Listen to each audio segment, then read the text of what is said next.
We are good in our comfort zones, but the moment we start to go blue ocean around our next level of mastery, our fears come up because we're going out into the unknown. It's human. Victims love making excuses, and if you recite your excuses long enough, you actually think they're going to be true. Only release Sistine Chapel ceiling level products to the world.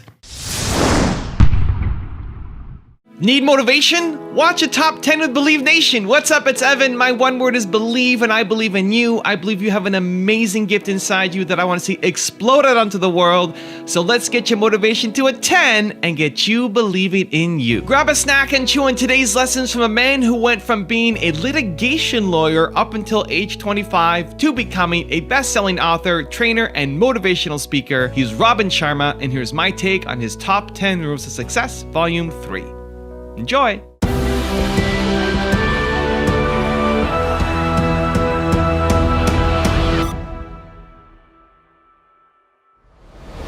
All right, let's kick things off with rule number 1, my personal favorite: don't fit in. The traits that make you strange are the gifts that make you special. And so I know you're different because you wouldn't be here with me now if you didn't feel you're different. You probably don't fit in with most conversations. I sure don't fit in with most conversations. I don't know a lot about most things that most people talk about because I don't participate in the majority. Right? I don't participate in the news. I don't like to gossip. I like to encourage people versus diminish people. I like to be productive versus busy. I like to be creative versus complacent. I like to create value versus take from other people. I like to move into my present and future versus get stuck in the past. I like to be fast versus move too slow. I like to be a leader versus a victim. I like to believe in possibility versus get stuck in rational thinking because, you know, the instinct is so much more powerful than intellect. And all I'm suggesting to you is simply this. It's the very things that make you different that make you authentic. And if you don't fit in, I just want to share with you, I've never fit in. And the very nature of anyone who's living a visionary life, and you are living a visionary life, no matter what you're doing, let's not get trapped in labels. Oh, I'm just a coder. I'm just a receptionist at a restaurant or in an organization. I'm just a yoga teacher. I'm just a gym manager. I'm just a chef in a restaurant. I'm just a teacher. People always say this when I interact with them on the social media. I'm just an entrepreneur. I'm just a student. No, you're not. I'm just a mom. I'm just a dad. No, you're not just. You're very special. There are no extra people on the planet today. And I just want to say to you and validate for you and encourage you, those things that other people might not get, those are your gifts. You might be awkward. Awesome. You see the world through a different lens. Steve Wozniak, who was on my stage at the Titan Summit Zurich, the co-founder of Apple, one of the best people I've ever met. He would not have been able to create the Apple platforms and products that he created if he didn't see the world through a different set of eyes. Steve Jobs saw the world through a different set of eyes. Travis Kalanick of Uber saw the world through a different set of eyes. Jeff Bezos of Amazon saw possibility. Let me have an online store that initially sells books. John F. Kennedy, Martin Luther King Jr., Mother Teresa, Rosa Parks, Jean-Michel Basquiat, Beethoven, Michelangelo, who did the Sistine Chapel, and in Florence, David, Jonas Salk, Tesla. We could just go on and on and on and on.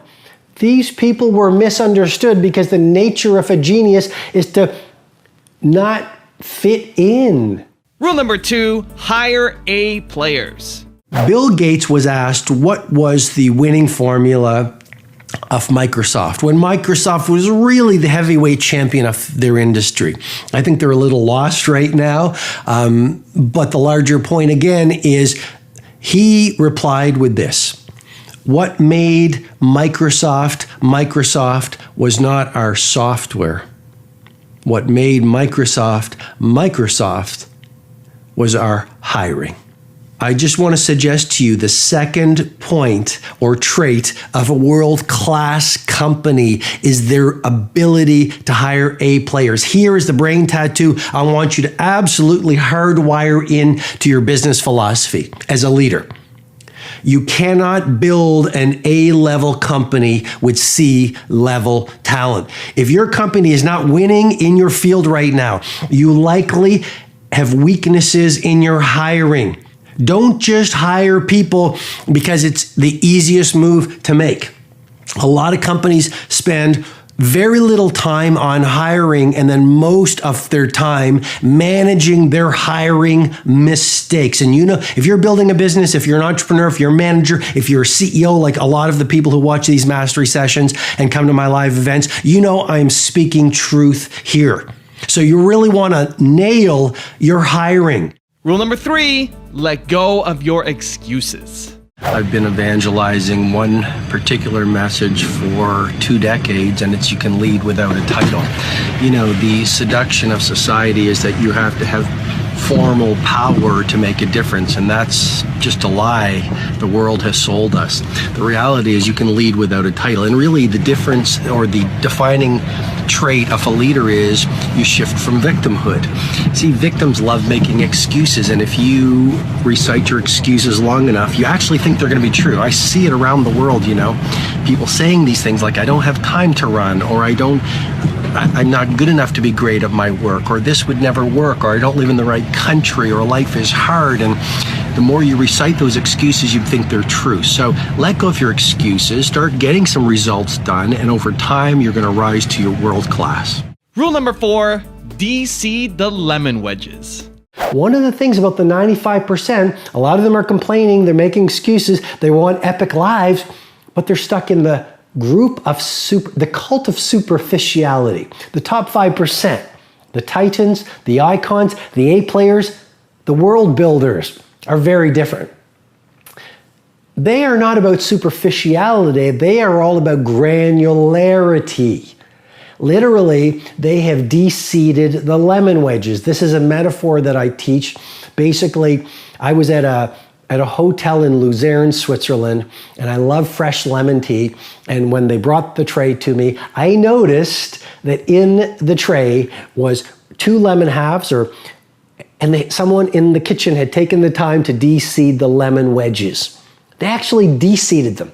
And when I study F1 teams, and I actually had the privilege to be right with the team at a recent F1, and what I realized is F1, almost like no other sport, is really about de-seeding the lemon wedges. It was the smallest granular detail, the smallest calibration that could make the difference between a top 1 and a 10th place finish. I really want you to think about that. I really want you to think about F1. F1 is won or lost in milliseconds because each lap, if you get a little bit faster and you do it with consistency, because consistency is the mother of mastery, that is the difference between first place and not even placing. And so if you look at the top 5%, they are all about de-seeding the lemon wedges. If you look at the top 5%, they're all about calibration. And people might misunderstand you and say, are you obsessive? Why do the details matter? And all you have to do is smile and say, because the details matter. And if you study Beyonce, study the great athletes, you study the great F1 drivers and teams, they do de-seed the lemon wedges. They do calibrate the Pomodoro. They get OAD, that brain tattoo I've become really well known across the planet for, an obsessive attention to detail. OAD.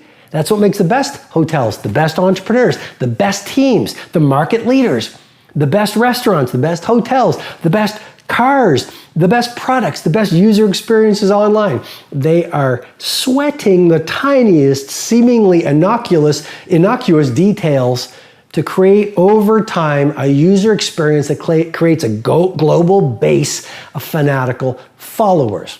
Rule number 5, be comfortable in the unknown. One of my brain tattoos that I've become very well known for is no one will believe in you until you believe in you. And so good people often become seduced by the chatter of their loudest fears. And what I mean by that is we come up with a great idea. Let's say it's to start a project that will allow you to lead your field. Let's say it's an idea for a new product that will allow you to grow a new company. Let's say you come up with an idea for a new painting if you are an artist. Let's say it's an idea that will allow you to take your fitness and your wellness and your longevity to a whole new level of wow. And pretty shortly after you come up with the idea, your ego starts screaming. Because we are good in our comfort zones, but the moment we start to go blue ocean around our next level of mastery, our fears come up because we're going out into the unknown. It's human.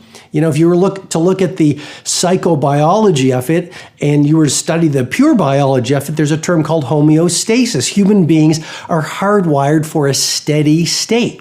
And that kept us alive. So literally our heart beats around the same amount, the 72 beats per minute, and our blood pressure is within a small bandwidth, and that allows us to survive. But what happens is when we come up with a new idea and when we see a new opportunity and we start to leave our comfort zones into the zone of the unknown where greatness lives, we get scared. And the true heroes and the true titans and the true masters, those people are not fearless. Those are people who have just practiced walking into their fear and living on the razor's edge consistently to the point where they're comfortable amid their discomfort. And that's the great opportunity for you, not to avoid fear, but to be comfortable in the unknown, to be comfortable when you're terrified. And that really is what the great artists, the great entrepreneurs, the great titans, and the great masters are very good on doing. So the first reason good people lose is their faith is not as strong as their fear. Or to put it a bit more elegantly, their fears are larger than their faith. And so to be tactical for you, how do you build more faith? Well, you do what you're frightened to do. And it's a practice. A great athlete practices every morning. And a great producer practices walking into their fears every single day. And what I'm encouraging you to do is every single day do one thing that causes your palms to sweat. Every single day start training your brain to hunt for opportunities to step into that unknown where possibility lives. And if you keep on doing it, you're literally going to build some new neurological hardwiring, a new pathway in your brain where it becomes easier.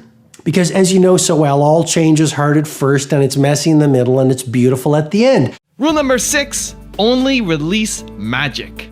You want to, if you want to have a world-class company, release only magic. Another way I could put it, only release Sistine Chapel ceiling level products to the world. Steve Jobs said it beautifully. He said, I wanted the icons on the iPhone to be so beautiful, people would want to lick the screen. I had a senior leader show up at one of my leadership events, and he said, Robin, Steve Jobs was like that. I actually went to his house and met him shortly before he died, and he didn't look very well, but he didn't want to talk about his physical condition. He just wanted to talk about the product we were launching. He was so monomaniacally focused on the user experience. He literally wanted everything to be flawless. That was Steve Jobs's brilliance and obsession. I saw an incredible interview with Johnny Ive by Charlie Rose. And in that, Johnny Ive, who is the design genius behind a lot of the Apple products, he said, I knew Steve Jobs and I were spiritual brothers when we were in a store one day. And Steve Jobs said to me, he goes, hey, come on over, Johnny. You got to see this. And I believe from the interview, I believe this is what they said, but they were looking at an arrow. And Steve Jobs said, look at how the sharp point of the arrow is attached to this part, and look how seamless it is, and look at the engineering, and I wonder how they did that. And Johnny Ive said Steve Jobs was just in the pocket of the engineering and beauty behind that piece of artistry they were looking at. Rule number 7, use the 90-90-1 rule. So for the next 90 days, your first 90 minutes at work, make it focused on your single most important project. I'll repeat that again. For the next 90 days, the first 90 minutes of your workday, focus monomaniacally on your single most valuable project. I call it your game-changing move. So it might be creating a new piece of code that will revolutionize the marketplace. It might be a new product that when you launch it will fill a need within your industry that no peer is currently providing. I don't know what your game-changing move is, but this is your poetry. This is your magnum opus for the next 90 days.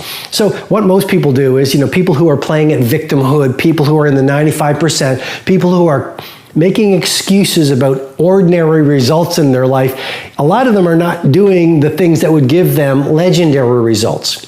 And what they do is they get to the office, and rather than using prime time for A activities, they use their best hours watching dancing cats on whatever it is, whatever the video platform is. They spend their best hours surfing the internet, looking at blogs. They spend their best hours playing with notifications, reading notifications, chatting with friends who are not really their friends, but really they're just bored, so they're distracting themselves, which is just a form of medication because potential unexpressed turns to pain, and they're in a lot of pain, and it's subconscious, and they haven't done the work to know it. So really, they've created these drugs of choice, like too much email, too much web surfing, too much chit-chatting, too much looking at funny looking videos that make them laugh in the moment, that make them feel happy and give them a short burst of dopamine and maybe a little bit of serotonin, which is the pleasure neurotransmitter, and that's how they get through their day.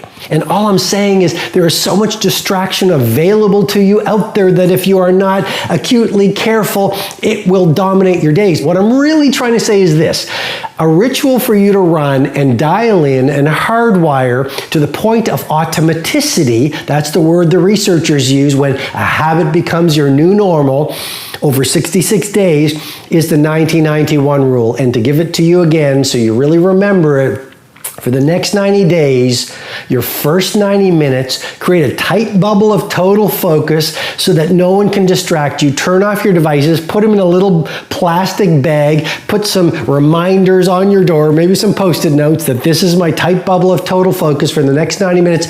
Tell your team, tell your loved ones, maybe put a do not disturb sign on your door. They'll laugh, and explain it to them that for the next 90 days, I will spend 90 minutes away from distraction, away from technology, away from interruptions, focusing on my magnum opus, focusing on the genius project that I want to bring into the world because I will never mail it in. I will always bring it on, and I'm going to do this for the next 90 minutes, and I'm going to optimize it and iterate it every day, and I'm going to bring my full bandwidth, because what makes a genius, they all have one trait in common: they were able to spend extended periods of time in isolation, focused monomaniacally on their most valuable project.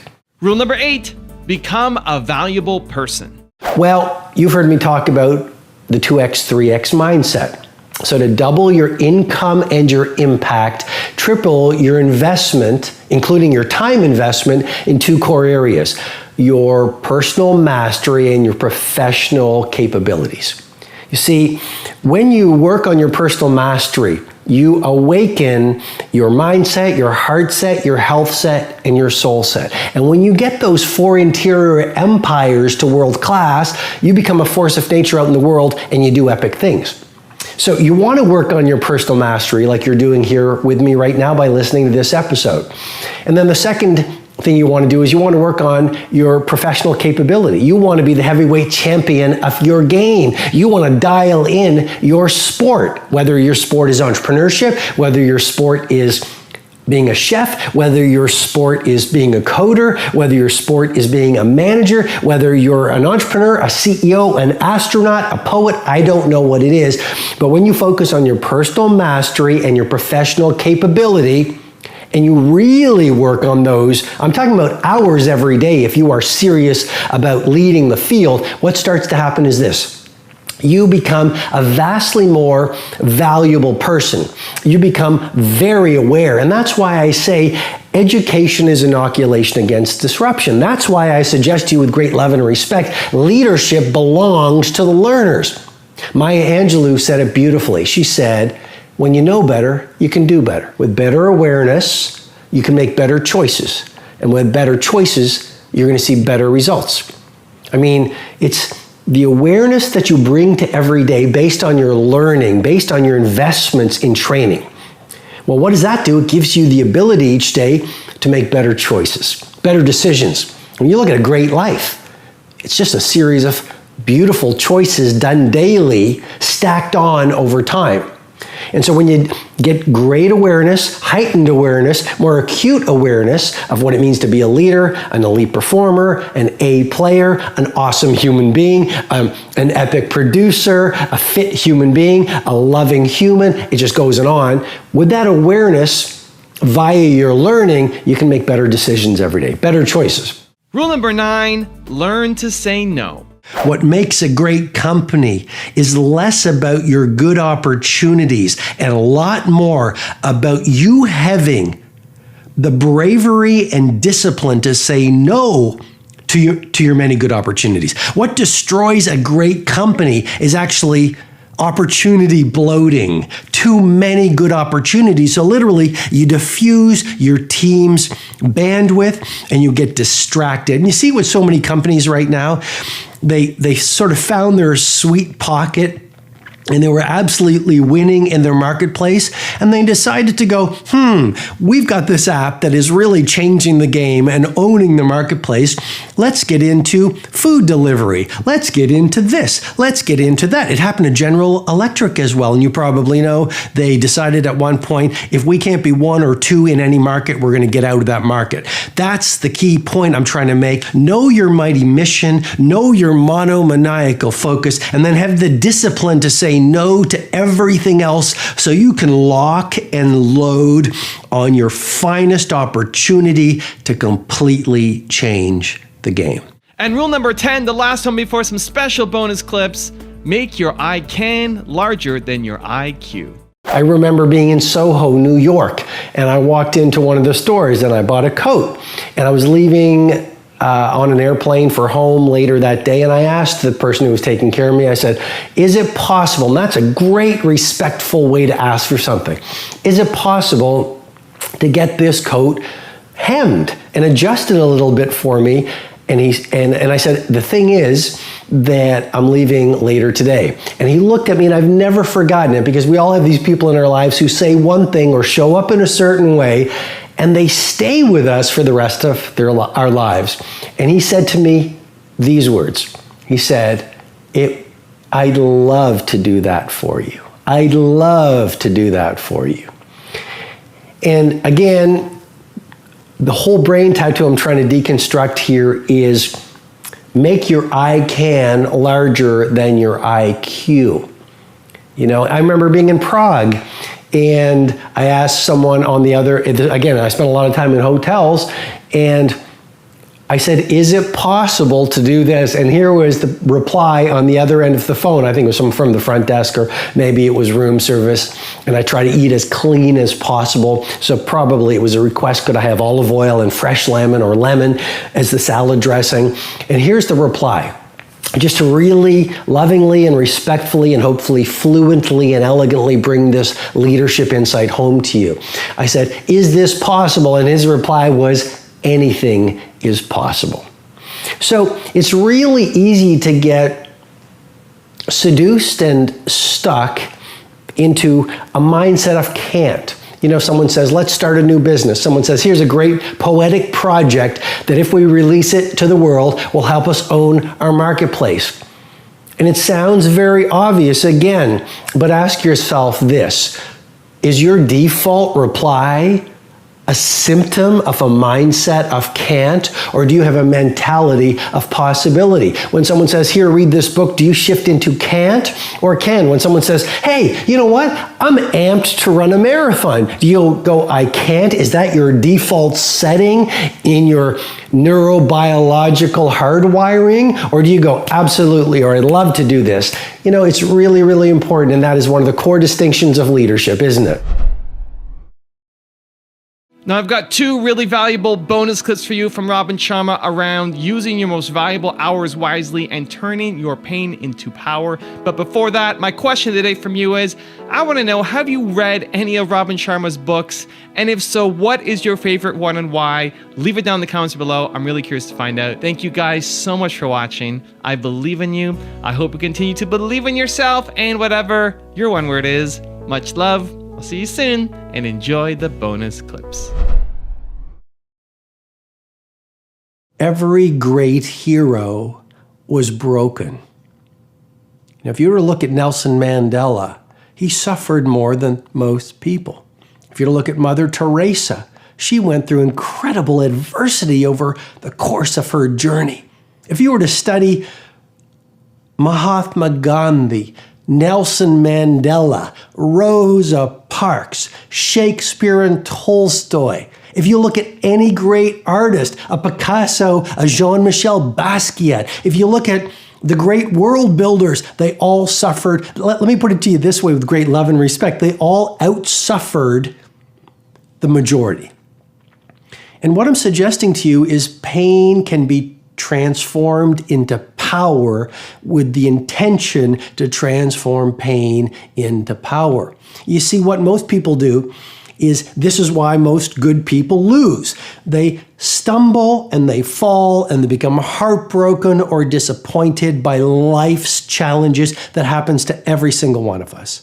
I mean, just to be very authentic, as I always want to be in these Mastery Sessions episodes, I've gone through a lot of hardship in my life. When I was, going through school, very few people believed in me, and I was dismissed and called very, very average. And the principal at the school I was at said, you're not even going to get into university. And you might know my backstory on The Monk Who Sold His Ferrari, but that was a self-published book. And I was at the American Booksellers Conference in Chicago with a cover of one of my books around my neck, shaking hands with all the agents that were coming up the escalator. And when I was a self-published author, I used to go into bookstores and say, would you take 3 copies of my book? I'll sign them. Could you put it on the shelf? And I was treated rudely, and I was laughed at, and I was on radio shows, and I was ridiculed. And then I've gone through a lot of personal pain in my own life. And I've been on the top of the mountain of victory, and I must tell you, I have walked the lonely path in the darkness, in the valley of darkness. But Rumi, the great philosopher, said it so beautifully. He said, allow your heart to be broken over and over and over until it opens. And what I'm suggesting to you is really to dial into this insight. All great heroes have been broken.